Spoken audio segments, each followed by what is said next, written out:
कहानी की शुरुआत होती है लक्ष्य से, जो अपने हाथ में एक जादुई चिराग लेकर खड़ा था और उसके सामने एक जादुई जिन था जो कि उसी चिराग के अंदर से आया था। लक्ष्य अपनी इच्छा बताता है कि वो कई दिनों से भूखा है, इसलिए लक्ष्य वड़ा पाव मांगता है ताकि उसकी भूख मिट सके। लेकिन जिन उसका मजाक उड़ाते हुए सोने के सिक्कों से लक्ष्य पर बारिश करता है।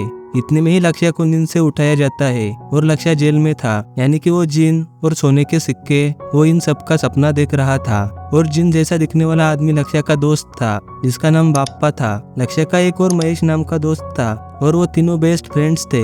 साथ ही आज वो तीनों जेल से छूटने वाले थे। जेल से छूटते ही महेश डिसाइड करता है कि वो तीनों अपने अपने रास्ते चले जाएंगे, क्योंकि अगर वो साथ रहे तो फिर से किसी न किसी कांड के लिए फिर से जेल में पहुंच जाएंगे। तीनों अपने अपने रास्ते चले जाते हैं। रास्ते में चलते चलते लक्ष्य को 5 रुपए मिलते हैं और लक्ष्य अब उस 5 रुपए को 500 रुपए बनाने का डिसाइड करता है। लक्ष्य एक बार में जाकर पत्ते खेलता है और लगातार राउंड पर राउंड जीतता है। और इसमें लक्ष्य कोई लकी आदमी नहीं था, बल्कि वो हाथ की सफाई में माहिर था और उसने अपने पास कई सारे पत्ते छिपा कर रखे थे। लेकिन लक्ष्य की ये चोरी पकड़ी जाती है और उसे सभी मिलकर मारने लगते हैं। इतने में ही महेश वहां आकर लक्ष्य की मदद करता है। कुछ देर बाद बाप्पा भी वहां पहुंच गया था और वो तीनों सभी को अच्छा सबक सिखाकर वहां से भाग जाते हैं। आगे वो तीनों शिवापुर नाम के एक छोटे से गाँव में जाते हैं और उस गांव में शंकर भगवान का एक मंदिर था। लोगों का कहना था कि इस मंदिर के भगवान हर किसी की मनोकामना पूरी करते हैं। लक्ष्य, महेश और बाप्पा तीनों भगवान के सामने प्रतिज्ञा लेते हैं कि आज से वो सभी बुरे काम छोड़कर खुद मेहनत कर कर अपनी जिंदगी बिताएंगे। आगे वो तीनों एक जगह पहुंचते हैं जहाँ पर कुछ कंपनी के मजदूर आंदोलन कर रहे थे और जैसे ही उस कंपनी का मालिक वहां आता है, वैसे ही गलती से लक्ष्य से एक पत्थर हवलदार रेडे को लगता है और पत्थर मारने के जुर्म में हवलदार रेडे लक्ष्य को जेल में रखता है। लक्ष्य को जिस सेल में रखा था वहाँ पर कौटिया महाकाल का एक आदमी पहले से ही अपनी सजा काट रहा था। वो आदमी लक्ष्य पर दादागिरी करके उससे अपने पैरों की मालिश करवाता है। दूसरी तरफ महेश लक्ष्य को छुड़ाने के लिए ड्यूटी ऑफिसर से मिलने जाता है और ड्यूटी पर पीएसआई उमा जाधव थी। उमा महेश के रिकॉर्ड को अच्छे से जानती थी, साथ ही ये भी कि महेश निशानेबाजी में काफी अच्छा है, लेकिन उसने अपने इस हुनर का गलत जगह इस्तेमाल किया। उमा लक्ष्य को तो नहीं छोड़ती, लेकिन महेश को लक्ष्य से मिलने के लिए थोड़ा समय दे देती है। महेश लक्ष्य के पास जाकर बोलता है कि तुम चिंता मत करो, कल मैं कुछ भी करके तुम्हें यहाँ से बाहर निकालूंगा। उसी रात कौटिया महाकाल के कुछ आदमी अपने साथी को छुड़ाने के लिए जेल में आते हैं और जैसे ही वो वहाँ से भागने लगते हैं, वैसे ही लक्ष्य उन्हें रोकता है। लक्ष्य बड़ी चालाकी से सभी को सेल में कैद करता है। उमा लक्ष्य से काफी खुश थी, क्योंकि लक्ष्य ने कौटिया महाकाल के आदमियों को पकड़ा था, जिन्हें उमा भी पकड़ नहीं पाई। लेकिन लक्ष्य को बिल्कुल भी नहीं पता था कि वो कौटिया महाकाल के आदमी है और आखिर कौटिया महाकाल है कौन। अगले दिन महेश फिर से उमा से दरखास्त करने आता है कि वो लक्ष्य को छोड़ दे, लेकिन उमा बोलती है कि लक्ष्य को तो उन्होंने सुबह ही छोड़ दिया है। लक्ष्य जेल से छुटकर शंभू भगवान के मंदिर गया था, जहाँ पर उसकी मुलाकात गंगी फूलवाली से होती है। गंगी के पास कुछ आखिरी फूल बचे थे, जिन्हें वो लक्ष्य को देती है। एक तरफ लक्ष्य मंदिर के अंदर चला गया था और बाहर कुछ लफंगे आदमी आकर गंगी के साथ छेड़खानी करते हैं। तभी वहाँ पर लक्ष्य आकर गंगी को बचाने की कोशिश करता है, लेकिन लक्ष्य अकेला था। उसी वक्त बाप्पा और महेश आकर उन लफंगे आदमियों को सबक सिखाते हैं और खुद को बचाने की खुशी में गंगी तीनों को अपने घर चाय पिलाने लेकर जाती है। घर में गंगी की माँ के साथ हवलदार रेडे था, जो कि गंगी का मामा था। गंगी अपनी माँ और हवलदार रेडे को बताती है कि कैसे इन तीनों ने उसकी जान बचाई। इससे खुश होकर गंगी की माँ तीनों को रहने के लिए अपना पुराना कमरा देती है और वो कमरा बहुत पुराना होने की वजह से वहाँ पर काफी कचरा था। लक्ष्य महेश और बाप्पा से अपनी खुद की तारीफ करता है कि उसने बड़ी हिम्मत से कौटिया महाकाल के आदमियों को पकड़ा है। तभी महेश बोलता है कि तुम्हें पता भी है कि कौटिया महाकाल कौन है। कौटिया महाकाल एक खूनी हत्यारा दरिंदा है। महेश की इस बात से लक्ष्य कुछ डर सा गया था। आगे कौटिया महाकाल को देखते हैं, जो कि अपने आदमी पर काफी गुस्सा था। यह आदमी वही था जो लक्ष्य के साथ उसके जेल में था और वो उसे छुड़ाने आया अपने साथियों को छोड़कर अकेला जेल से भाग आया था। कौटिया महाकाल एक और आदमी को उसके साथ जेल में भेजता है ताकि वो अपने बाकी आदमियों को छुड़ा सके। वे दोनों जेल में जाकर बंदूक से रेडो को धमकाते हैं, साथ ही उमा को भी पकड़ते हैं। उतने में ही महेश, बाप्पा और लक्ष्य जेल के बाहर आते हैं, क्योंकि लक्ष्य जब जेल से छूटा था तब उसके कपड़े वही जेल में रह गए थे। पुलिस स्टेशन में लक्ष्य देखता है कि वहाँ पर कौटिया महाकाल के आदमी है और लक्ष्य बाहर भागता है। बाहर पुलिस और कौटिया महाकाल के आदमी एक दूसरे पर गोली चलाते हैं और महेश जमीन पर पड़े हवलदार की बंदूक लेकर उमा को बचाता है। वही दूसरी तरफ दूसरा आदमी उमा पर गोली चलाता है और उस गोली को महेश अपने ऊपर लेता है। वो दोनों तो भाग गए थे और इस बार कौटिया महाकाल काफी गुस्से में था। कौटिया महाकाल उन्हें एक आखिरी मौका देता है कि उन्हें हवलदार रेड्डी की भांजी गंगी को अगवा करना होगा, जिससे कि वो गंगी के बदले अपने आदमियों की मांग कर सके। गंगी जंगल में फूल इकट्ठा कर रही थी, तभी अचानक से कोई उसके पीछे आता है और इससे गंगी काफी डर गई थी, लेकिन वो कोई दूसरा न होकर लक्ष्य था। आगे गंगी और लक्ष्य आपस में प्यार भरी बातें करते हैं और उस वक्त कवटा महाकाल के आदमी वहां पहुंच गए थे। लक्ष्य और गंगी उनसे बचकर भागते हैं और भागते भागते वो दोनों एक पुराने किले के पास पहुंच गए थे। गंगी बताती है कि ये किला एक जादूगर का किला था और यहाँ पर कोई नहीं आता। उसी वक्त लक्ष्य अचानक से एक जादुई दरवाजे से किले के अंदर पहुंचता है और वहां से नीचे सरकते हुए एक गुफा में पहुंचता है।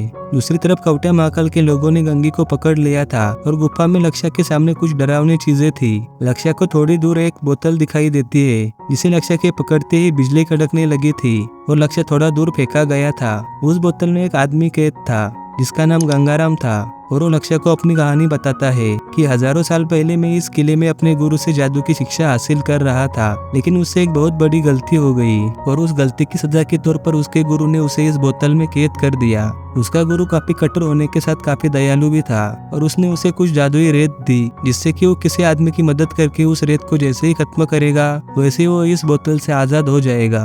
लक्ष्य काफी खुश था क्योंकि आखिरकार उसका देखा हुआ सपना सच हो चुका था। लक्ष्य पहले खुद को गंगी के पास ले जाने बोलता है जहाँ पर वो कवटा महाकाल के आदमियों से गंगी को बचाता है और वहाँ से भागकर लक्ष्य और गंगी हवा में उड़कर उन सभी से बच जाते हैं। आगे गंगाराम दोनों को सही सलामत गंगी के घर पहुंचाता है और वहाँ पर रेडे दोनों को एक साथ देखकर गुस्से में था।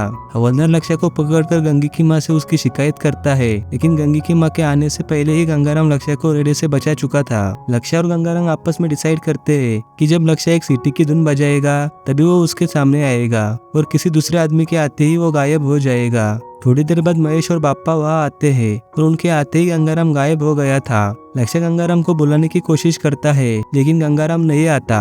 महेश और बाप्पा को लगता है कि लक्ष्य गंगी के प्यार में पागल हो गया है, इसलिए उसे सिर्फ गंगी और गंगाराम ही सोचता रहता है। उसी रात लक्ष्य चुपके से बोतल लेकर बाहर जाता है और गंगाराम को बुलाने पर गंगाराम आता है। लक्ष्य गंगाराम पर काफी गुस्सा था क्योंकि जब उसने उसे बुलाया था तब वो नहीं आया। गंगाराम बोलता है कि उनकी तय हुई बात के मुताबिक जब लक्ष्य बोतल पर हाथ रखकर सीटी बजाएगा तभी गंगाराम उसके सामने आएगा। उस वक्त बाप्पा वहाँ आता है और उसके आते ही गंगाराम गायब हो गया था।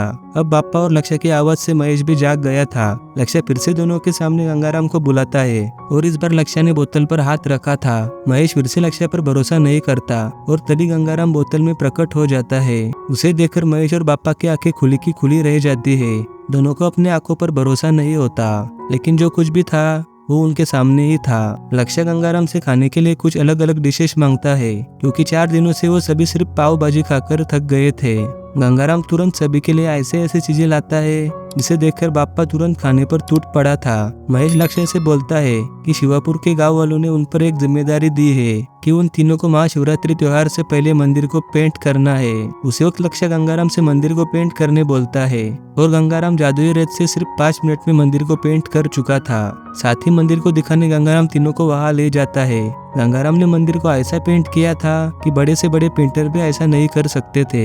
आगे वो सभी महाशिवरात्रि का त्योहार बड़े धूमधाम से मनाते हैं और वहाँ पर नाच गाना भी करते हैं। नाच गाना खत्म होते ही कवटा महाकाल के लोगों ने गांव पर हमला कर दिया था और सभी उनसे बचकर छिप जाते हैं। लक्ष्य सभी से बेखौफ था क्योंकि उसके पास गंगाराम की जादुई ताकत जो थी, लेकिन लक्ष्य के देखने पर गंगाराम उसके पास नहीं था क्योंकि जब लक्ष्य नाच रहा था तब बोतल उसके पास से गिर गई थी। उमा अपना फर्ज निभाते हुए गुंडों से लड़ती है और महेश उसका साथ देता है। उसी बीच लक्ष्य बोतल को हासिल करने में कामयाब हो गया था और वो बोतल लेकर मंदिर में चला जाता है। दूसरी तरफ कवटा महाकाल के एक आदमी ने उमा को बंदी बना लिया था, जिस वजह से महेश भी कुछ नहीं कर पाता और साथ ही बाप्पा और बाकी पुलिस वाले भी अब बंदी बन चुके थे। तभी वहाँ पर कवटा महाकाल आता है और सभी से अपने सामने घुटने टेकने बोलता है। अब लक्ष्य के पास गंगाराम था और वो उसे बुलाता है। उसी वक्त महेश और बाप्पा के हाथ में जादू से बंदूकें आती है और वे सभी कवटा महाकाल से सभी को बचाते हैं। लेकिन लक्ष्य को भी गंगी को इम्प्रेस करना था, इसलिए लक्ष्य भी गंगाराम से बंदूक मांगता है, लेकिन गंगाराम उसे बंदूक न देकर एक जादू देता है जिससे कि लक्ष्य की उंगलियों से गोलियां चलती है और कवटा महाकाल धूम दबा के वहां से भाग जाता है। गाँव वालों के सामने लक्ष्य, महेश और बाप्पा हीरो बन चुके थे। साथ ही उमा महेश को पसंद करने लगी थी। पुलिस स्टेशन में महेश उमा को गंगाराम के बारे में बताता है। ये सभी सुनकर उमा को महेश की बातों पर यकीन नहीं था, इसलिए महेश उमा को गंगाराम से मिलाने ले जाता है, जहाँ पर लक्ष्य और गंगी गंगाराम के साथ उसी की बोतल में नाच रहे थे। उमा ये सब देखकर काफी चौंक गई थी और लक्ष्य उमा को बताता है कि मंदिर के पास कवटिया महाकाल से उन्हें बचाने वाला गंगाराम ही था। ये सभी बातें कवटिया महाकाल का एक आदमी सुन लेता है और जाकर कवटिया महाकाल को गंगाराम के बारे में बताता है। अब कवटिया महाकाल को गंगाराम के बारे में पता चल चुका था, इसलिए कवटिया महाकाल अपने आदमियों से वो बोतल चुराने बेचता है। लक्ष्य गंगी से मिलने उसके घर चला गया था और कवटिया महाकाल के आदमी बोतल को चुरा लेते हैं। उतने में ही लकीली लक्ष्य वहाँ पहुँच जाता है, लेकिन लक्ष्य गंगाराम को बचा नहीं पाता। उसी वक्त महेश और बाप्पा वहाँ आकर उनका पीछा करते हैं और उनसे लड़कर गंगाराम को हासिल करने में कामयाब हो जाते हैं। महेश सोचता है कि अब ये बोतल उनके पास सेफ नहीं है, क्योंकि कवटिया महाकाल को बोतल के बारे में पता चल चुका है। इसलिए महेश वो बोतल लेकर उमा के पास जाता है ताकि उमा के पास वो पुलिस स्टेशन में सेफ रह सके। उसी वक्त उमा और महेश को किसी काम से जाना पड़ता है और वो बोतल वही टेबल पर थी। रेडियो को बोतल देखकर लगता है कि ये कवटिया महाकाल की कोई चाल है और उसी ने ये दारू की बोतल पुलिस स्टेशन में रखी है, जिससे कि पुलिस स्टेशन का नाम बदनाम हो सके। रेडियो उस बोतल को पुलिस स्टेशन के पीछे जंगल में फेंकता है, जहाँ पर लक्ष्य गंगी का इंतजार कर रहा था, लेकिन वह गंगी के बदले कवटिया महाकाल के आदमी आते हैं और लक्ष्य को मारते हैं। तभी लक्ष्य के हाथ गंगाराम की बोतल लगती है, लेकिन लक्ष्य सीटी नहीं बजा पाता, क्योंकि मार खाने से लक्ष्य का मुंह फूल चुका था। उनकी लड़ाई के बीच एक आदमी नीचे गिरकर बेहोश हो गया था और बाकी के लोग लक्ष्य को अपने साथ लेकर जाते हैं। दूसरी तरफ उमा रेडे पर काफी गुस्सा थी, क्योंकि उसने वो बोतल फेंक दी थी। उसी वक्त वहाँ पर महेश और बाप्पा आकर बताते हैं कि लक्ष्य और गंगी दोनों गायब है। ये सभी उन्हें ढूंढने जंगल जाते हैं, जहाँ पर उन्हें कवटिया महाकाल का आदमी मिलता है, जो कि बेहोश था। वो बेहोशी की हालत में कवटिया महाकाल का पता उन्हें बताता है। अब यहाँ लक्ष्य कवटिया महाकाल के पास कैद था और कवटिया महाकाल लक्ष्य से गंगाराम को बुलाने बोलता है, लेकिन लक्ष्य से सीटी नहीं बज रही थी। कवटिया महाकाल को लगता है कि लक्ष्य जानबूझकर ऐसा कर रहा है, इसलिए वो गंगी को मारने की बात करता है और उल्टी गिनती करता है। लक्ष्य की कोशिश करने के बाद भी सीटी नहीं बजती, लेकिन गोली चल जाती है और वो गोली महेश की बंदूक से चली थी। महेश, उमा और बाप्पा कवटिया महाकाल पर हमला करते हैं और लक्ष्य को बचाते हैं। लक्ष्य बोतल को लेकर सेफ जगह जाता है और गंगाराम को बुलाता है। गंगाराम जादू से कवटिया महाकाल के आदमियों के साथ कवटिया महाकाल को भी सबक सिखाता है और दूसरे लोग जब बंदूक चलाने की कोशिश करते हैं तब उनके हाथों में बंदूक की जगह सांप और मेंढक आ जाता है। लक्ष्य गंगाराम से सभी को कैद करने बोलता है, लेकिन बैड लक, क्योंकि गंगाराम की जादुई रेत खत्म हो गई थी और सभी कवटिया महाकाल की कैद में थे। लक्ष्य गंगाराम से कुछ भी करके मदद करने को बोलता है, लेकिन जादुई रेत के बिना गंगाराम कुछ भी नहीं कर सकता था। उसी वक्त गंगाराम अपना लॉकेट लक्ष्य को देता है और लक्ष्य से बोलता है कि तुम्हें अपने दोस्तों को बचाने के लिए किसी जादू की जरूरत नहीं है, बल्कि जादू तो तुम्हारे अंदर है। गंगाराम के दिए हौसले से लक्ष्य जाकर अपने दोस्तों को बचाता है और महेश के साथ मिलकर लक्ष्य कवटिया महाकाल को मार देता है। हवलदार रेडे बाकी पुलिस को लेकर वहाँ पहुंच गया था, लेकिन कवटिया महाकाल अभी मरा नहीं था। वो उठकर बंदूक लेकर महेश पर हमला करता है और उसे ऐसा करते देख लक्ष्य वो गोली अपने सीने पर लेता है। लक्ष्य मर गया था और महेश गुस्से में कवटिया महाकाल के पीछे जाकर उसे मारता है, लेकिन कवटिया महाकाल महेश पर भारी पड़ जाता है। उसी वक्त उमा कवटिया महाकाल को गोली मारकर उसे मार देती है। अब यहाँ पर सभी लक्ष्य की मौत से रो रहे थे। उस वक्त लक्ष्य होश में आकर सभी को चौंका देता है, क्योंकि लक्ष्य मरा नहीं था। जो लॉकेट गंगाराम ने उसे दिया था, कवटिया महाकाल की चलाई हुई गोली उसी लॉकेट पर लगी थी। लक्ष्य बच तो गया था, लेकिन गंगाराम से काफी नाराज था। अब जबकि जादुई रेत खत्म हो गई थी, तो गंगाराम का जाने का समय आ गया था। गंगाराम सभी से एक रिक्वेस्ट करता है कि जैसे उसने उनकी मदद की, वैसे ही वो भी किसी जरूरतमंद की मदद करे। इतना बोलकर उस बोतल पर लगा हुआ जादू खत्म हो जाता है और गंगाराम आजाद होकर अपने मोक्ष के रास्ते पर निकल जाता है और सभी गंगाराम का शुक्रिया अदा करके उसे अलविदा करते हैं। तो ये थी 1990 में रिलीज हुई धड़ाकेबाज इस मूवी की कहानी।